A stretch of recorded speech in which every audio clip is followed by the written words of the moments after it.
Christelle Arcucci here, the founder of the Soul Purpose Network. And today I am here with Carl John on the Sacred Body, Rich Life video series. We are talking about a super exciting project that he has been working on called The Journey Home, which is a book, an audio book, and a music album. And this closely connects to his work in the healing arts. So I'm super excited to have you here with us today, and tell us a little bit about your work and what inspired you to create this project. Well, thank you for having me today. I would say that this work led me. I didn't decide on the work. My background, I was a financier, a real estate developer, a restaurateur in Las Vegas, had a home in Taos, New Mexico, part-time, that became really my true home.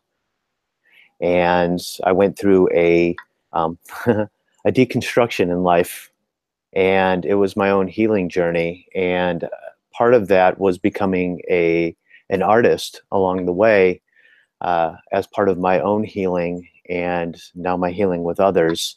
And so I have written these memoirs in a book, an audio book that has the music built in. And I do energy healing work with individuals and groups as well. Yeah, we recently connected through an online community that we're both involved in called the Creators Portal, which is amazing. And then we live really close by. So we met in real life recently for the first time. And I said, oh, I wish we would have interviewed this, because I think it's so beautiful to invite people into us getting to know each other, and also seeing how, you know, we're both working in healing arts and creativity, and that we can work together to support each other and to not be like, oh, he's doing really similar work to me. Oh, it's competition. Like, never mind all that. Like, how can we collaborate and work together to support the awakening on the planet, for more people to come into living in alignment with their soul purpose? Right. And if you're thinking about it as competition, you're really missing the mark, because I couldn't take on myself all the work that's needed in the world right now. Yeah, I totally agree. That's why it's awesome that you're here collaborating with me. So one of the things that I really wanted to talk with you about, because as we chatted about a little bit before we started the recording, is this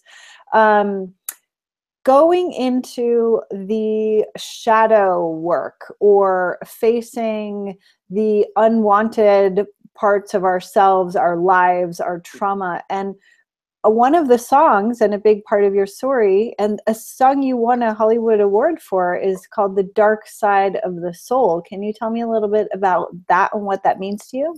That's correct. I did win a Hollywood Award for that. Woohoo! Yeah, woo! But the amazing part of that actually was I recorded with a sound shaman from Taos Pueblo by the name of Robert Mirabal, who's an amazing artist, world-renowned. And this song was about loving the dark side of your soul, because it is through that journey that you discover the parts about yourself that need healed, and that you can be a healing for others in the world. It's not about the sparkle and the shine all the time, and, you know, just put love on it, and, you know, it's really about digging into what it is that is your shadow side, and also seeing the beauty in that, seeing the beauty in what that gift is for others, and discovering that along the way.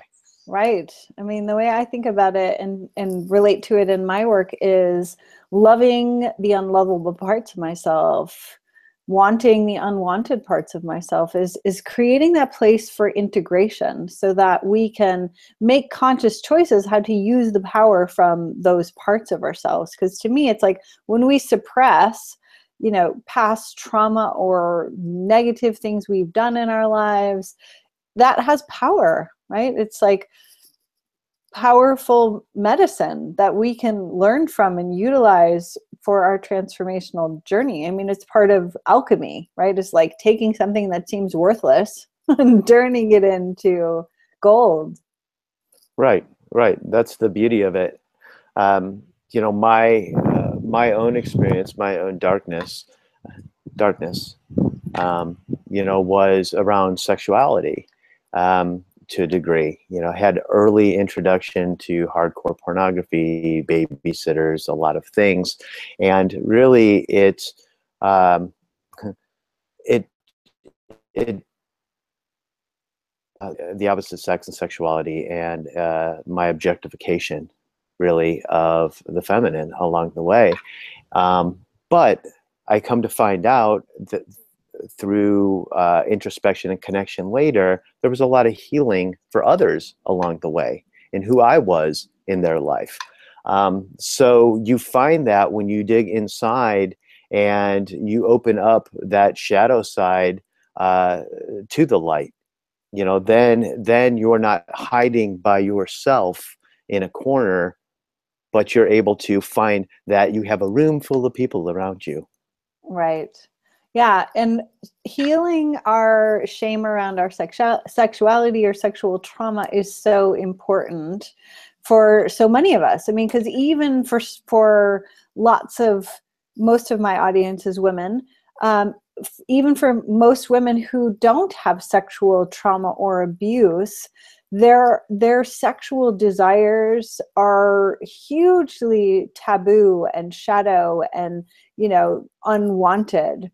So I'm so appreciative of you willing to come on and talk about it so freely and openly. So can you tell us how you started that healing journey of, you know, your introduction to sexuality at such a young age? Like, what were the first pieces of that supported you in shifting, changing, recognizing whatever your process was?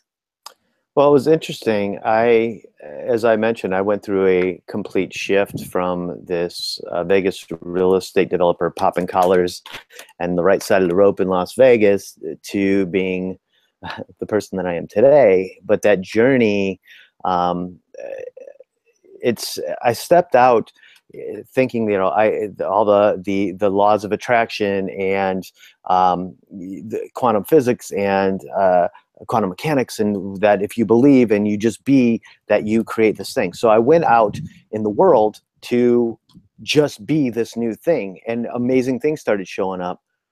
But the universe not only gives you what it is you're calling in, but what it is you need. And the first part of this for me was attracting in somebody who was my mirror, really a twin flame relationship that I had, that I could see the parts of me that were hard to deal with, that were hard to see, that I had to learn to navigate within myself and communicate better and be in my truth more. So out of that, I found my abilities as a healer, and things that I used to go to, for example, where I would feel people energetically, that my go-to, that it was sexual. Well, now I understand it to be so much more than that. That I don't have this automatic go-to because I'm not in the space of objectifying way, but I went through a huge arc of my own healing, and it's amazing that 95% of the people that I work with are female. And it's been amazing that I've been this beautiful catalyst for their healing, and the work that I do with them, some in person and many remotely. And it's, you know, they say heal yourself, heal the world. That's heal another, heal yourself, heal the world. You know, it's when you get out of the working on yourself too, and you want to be in service of others, and that's the karma yoga. And so, of course, you know, I've worked with hundreds of women over the course of years to make up for the, you know, hundreds, you know, in my life that I've been on the other side of my shadow side. Yes. And I think that it's fair to say we all have done things that we would rather not have done in our lives, and in different categories of our life. So I think it's important for us all to recognize that is part of being human, is making mistakes, and then opening the space for connection to our highest self, and being in service and being willing to look at those parts of ourselves that we wish didn't exist. And sometimes it is, coming face to face with somebody from the outside who's that mirror, which is pretty intense. And I do want to mention that I think, this, children getting exposed to hardcore porn at a younger and younger age, in my opinion, is a huge problem now, and like ever increasingly because of the internet. I heard someone speaking recently that most kids in the United States will be introduced to hardcore porn by the time they're 10 years old. Which I absolutely believe that.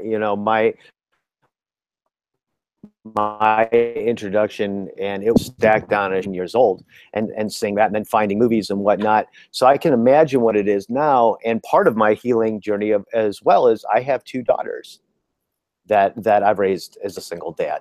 So, my ideas of women and sexuality, and also changing the narrative on that as well, and what that means, and we getting outside of the physical, the textbook health ideas of sex, and talking about the energetics and the connections that happen with that, and what you're choosing powerfully and what you're not. Yeah. And I think it's so beautiful that you're given two daughters, right? Because it would be radically different in your own journey if you had two sons. I mean, of course you would be showing up as a powerful parent, and it's a whole other layer of your own healing is to be raising girls. Absolutely. Absolutely. Believe me, I've been completely aware of spirit working on me through them. It's been beautiful. I mean, really, it's been this amazing journey, and how healing they've been for me, and how my healing of others along the way has been so healing for me in turn, so that I can continue to grow. And we always continue to grow. Our story, our narrative continues to evolve and change, from caterpillar to butterfly and beyond. Yeah. So in the process of, radically shifting the way that you relate to women and healing your sexuality, what were the main, are there a few, let's just start with one. Is there one tool that was specifically supportive of you, where you had a radical shift in your experience of how you see women, relate to women, engage with women? Well, I would say the one tool that was used was some of the energy healing modalities that I've worked through, and doing the work personally on myself along the way. The meditation, the introspection, the Vedanta teachings, all of the spiritual work that I've done. And it's not the memes and the post-it notes. It's the real work. And it's not always pretty, man. It's snot bubbles and being pissed off, right? And working through that. And I think more people need to talk about that part of it, and that is okay. That's part of it too, to really go deep and go, here's the space that I'm in, and I'm confused, and I don't know what's happening right now. But it was all of those pieces that allowed me to grow through this, and see not only myself differently, but of course myself and the world differently, and seeing past the form in another, and then finding the true connection. Yes, which I wish there was more of in our culture, right? That there are ways of relating that are culturally acceptable. To me, are sad, because there's so few pathways for healthy engagement. Of course, we live here in the San Francisco Bay Area, so there's a lot of, opportunities and ways of connecting and relating to people that are definitely outside of the box. And even here, it's like creating the safe space for people, especially men and women, to relate. And of course, there are many other dynamics of connection and relatedness, but right now we're talking about men and women in this conversation. And the ways in which men and women can relate to each other in so many ways are so limited. And I was at an event last night where it was like a lot of really cool people, and even there, in a very open community, and affection and touch and sexuality and exploration and transformational work is all part of the conversation. And there still is that, when I was talking with a man, I was like wondering if he has a girlfriend so that I can gauge how I can relate to him. Not because I want to flirt with him, but just because of like the invisible laws of how I'm allowed to engage with a man who's in relationship. And this has nothing to do with sexuality. It just is like dropping into that place of connection that most often in our culture we're only allowed to really be in deep connection with our partner, wife, whatever. And I would love for there to be more space to simply drop into a place of connection, because we're two humans that are longing for connection. Right. And it's funny that you brought that up, because that's something that I've found really interesting throughout my life. Single mother, sister, majority of people surrounding me are women when I do events to my clients, all of the things. And at various times in my life when I've been partnered or not, the engagement difference. And to me, I love the full engagement, because if there's that energy there, it's, you're wondering if this person has a boyfriend or if they're married or whatever the thing is. But the truth is, does it matter in that moment? Because that connection is real. Whatever it is you're feeling is real, but you're creating this space that it has to mean something. And I think when we get through and we move through to an area of consent, that it's, okay, we're engaging in this way. Yeah, there's some energy there and there's some play and it can be interesting, but that doesn't need to mean anything in this moment. And it doesn't matter if you're engaged, because whatever your relationship is your relationship. You may be in a monogamous thing, you may be in an open thing, you may be in a poly thing. Whatever your thing is your thing. And it's for you to tell me where those parts are and where, it's like, okay, this is good, but I'm a no here. When we get into an area of consent, around all things, we create this safe container to engage with people really open-heartedly. Yes. I don't know if that's a word. Heartedly? That might be a word. Yes. Well, I think, so much of it comes from cultural programming, of what is allowed. And again, there's these very limited, narrow confines of what is okay in relating to other people. And for me, I really long for soul connection. And so often between, there is that, are people willing and able to go there without it meaning something? And often that has not been my experience with engaging with men in certain contexts, right? That like soul connection means, or any kind of connection, eye contact, conversation, whatever, like that means I want to have sex with them, which, it again is not how I wanted to be, yet it's been my experience in some context. So then it creates this disconnect, to me, which is part of this whole dark side of how do we create healing so it's okay to be fully connected with a person in the moment, and for that to be that, right? There doesn't need to be anything afterwards or tomorrow. It just can be that place of soul to soul coming together, seeing each other, being with each other, feeling connected.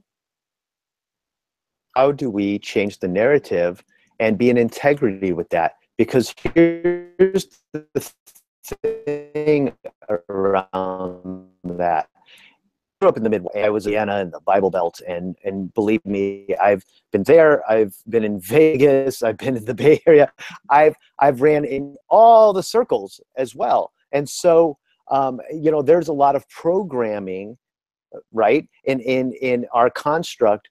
But what are we choosing today? And part of that goes back again to integrity, because if you and I have a connection, right, and you're telling me that it isn't a sexual connection, like you're in a relationship that is not that, like you're not choosing that, but you like this type of thing, or you like some type of flirtatious play, or whatever that thing is, that you're staying in that integrity, and that I am too, which means that I'm being in my truth and not playing energetically with you, because it's not just the physical. You know, I could say, oh no, it's I'm totally in alignment with what your best interest is in your relationship, but then when I'm energetically reaching out outside of our bubble, outside of that time we connected, and I'm hitting you in text, and I'm doing things that are trying to pull you energetically, well, then I'm not being in my truth either. So I'm not being in integrity.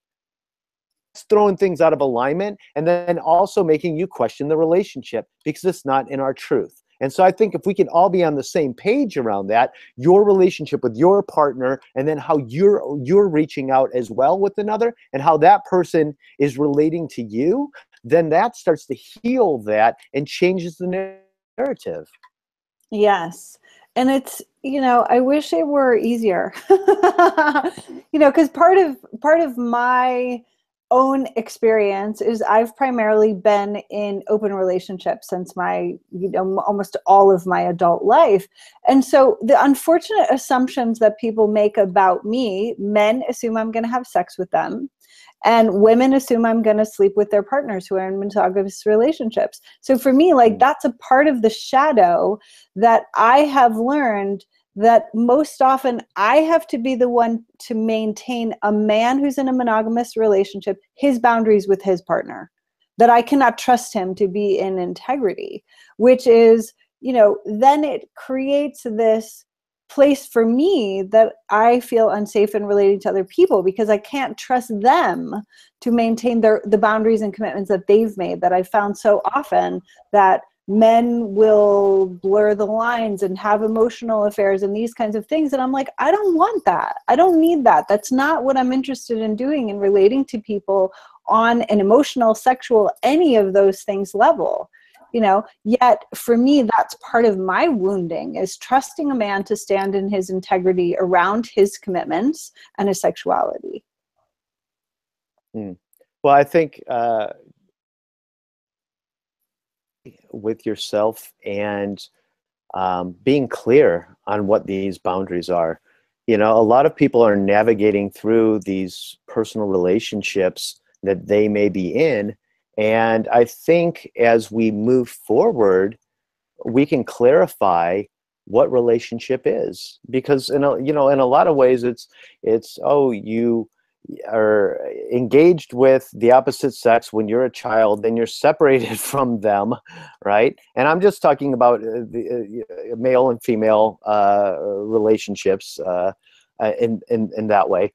That you're separated out, and then you're told that, oh, you get together, this is what the relationship looks like, and then you're married, and this is what it's supposed to be, without really defining what it is, and knowing that each relationship is whatever you're defining it as. So people can start understanding it can be whatever they want it to be, but being clear on that. So sometimes there are people that flounder along the way, and it's having compassion on them as well. I know your experience is challenging during those times, but having compassion, and you can sometimes be their teacher along the way, and being, hey, you know what, this was great, but then it became this blurry, sticky situation. Yes. More integrity, and sharing that with people, you know, aren't clear the next relationship they're in, or the next situation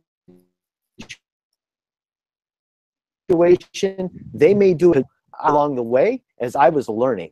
As I was learning to navigate, as I was working through my fear, my jealousy, my own baggage with another, you know, and who I was going to be as well.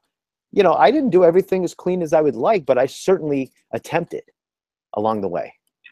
Yes, and that's so important. And it comes back to, you know, what you were saying earlier about consent, right? And consent and people being a full yes to what's happening and being in integrity, which comes from having clear agreements and clear communication about where we are, you know, in our current, like, what are the parameters of how a man and woman can engage, you know, depending upon their respective relationships or non-relationships, whatever it is.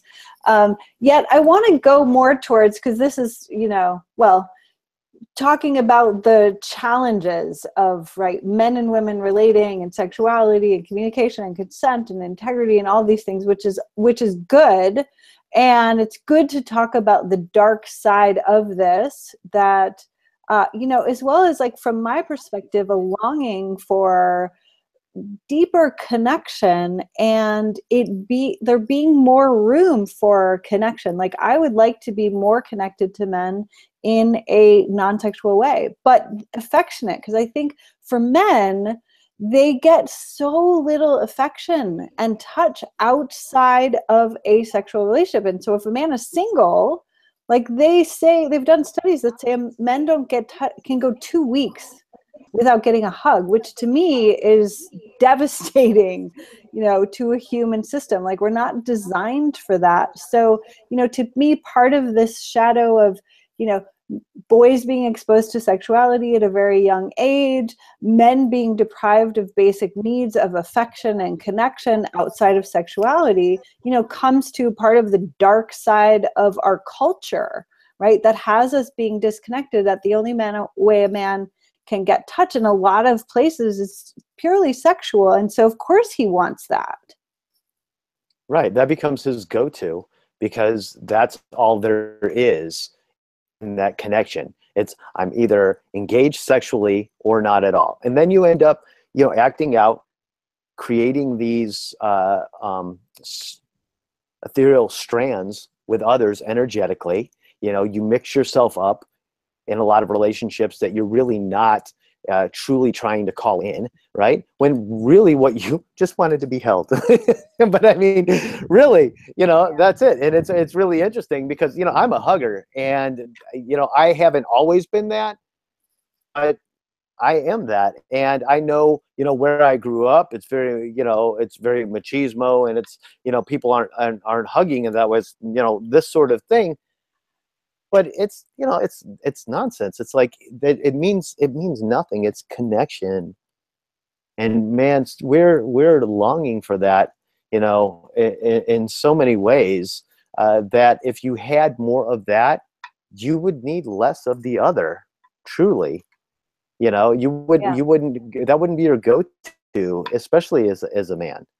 Yeah, and I think it's true for women as well. Although women tend to be more affectionate with their, you know, our women friends. Like, it's more culturally acceptable for women to be physically close than it is for men. But so, how do you see it shifting? Like, this longing for human connection in ways that are clean, meaning intentions are clean and clear, and people are acting in integrity. Like, what tips do you have for our audience about how to go from being starved for healthy attention and affection to moving towards having healthy connection that is non-sexual, and then sexual as a separate category, but also having that too? Self-discovery is important. Self-inquiry is important. And ask something of another until you truly know yourself, what your needs are, what your desires are in the moment, you know, what you may be working through, what may be your shadow side, what may be your light, and you can identify them. So it does take some self-inquiry along the way so that you can be your truth with another person. because you can't be that unless you know yourself. You know, because what it may be in this moment, you may be saying because you think that's what the other wants to hear, or you're afraid of the recourse in saying what it is that is your truth. So doing the work on yourself along the way to come to that truth so that you can engage with another at that level, and then that expands out. So in the work that you do with clients, do you primarily work with individuals or do you work with couples as well? I've done individuals. I've had couples that come to my group sessions. I do group work where I do meditation, energy work, and also play music. And I do it to about 30 people is really where I cap out energetically and doing individual work with people in a group setting. A lot of times I like to do one-on-one work, but I've been asked more and more to work with couples, but I'm sitting with that to see if I'm really being called in that direction. Yes. Beautiful. So as we are coming towards the close of our time together, I would just love for you to share, closing thoughts or support or guidance for someone who's on this journey of embracing the dark side of their soul, and what you would share with them.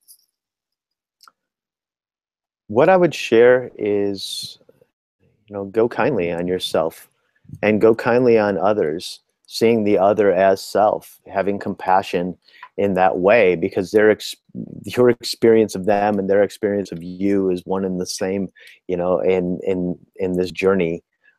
You're seeing it through different filters, but go inward, take the time, learn to meditate. You can't really work yourself out in the same way that you have with all and on the silence. It's in all the Vedas, in the still small voice. It's that inner guidance, but you can't come to that until you find some peace and silence within yourself. Mm-hmm. Beautiful. Well, thank you so much for being with us today. And I will post links for where you can get access to Carl John's book, audiobook, his album, which is all really amazing work. And then he's doing events around here in the Bay Area and other places. So I will make sure you get those links. And thank you so much for being with me today. Wonderful. Thanks for having me today. It's been a pleasure. So my encouragement to all of you who are watching is connect deeply with yourself and get clear about the longings that you have in, the dark side or the uncomfortable parts of yourself, and turn towards them. Get to know them within yourself so that as you're engaging with other people in the world, you're coming from a place of deep connection, of knowing who you are, knowing your triggers, knowing your own shadows and your own dark side, as you're going out into the world to be the change that we want to see in the world. So thank you again for being here, and I'm Christelle Arcucci, signing off.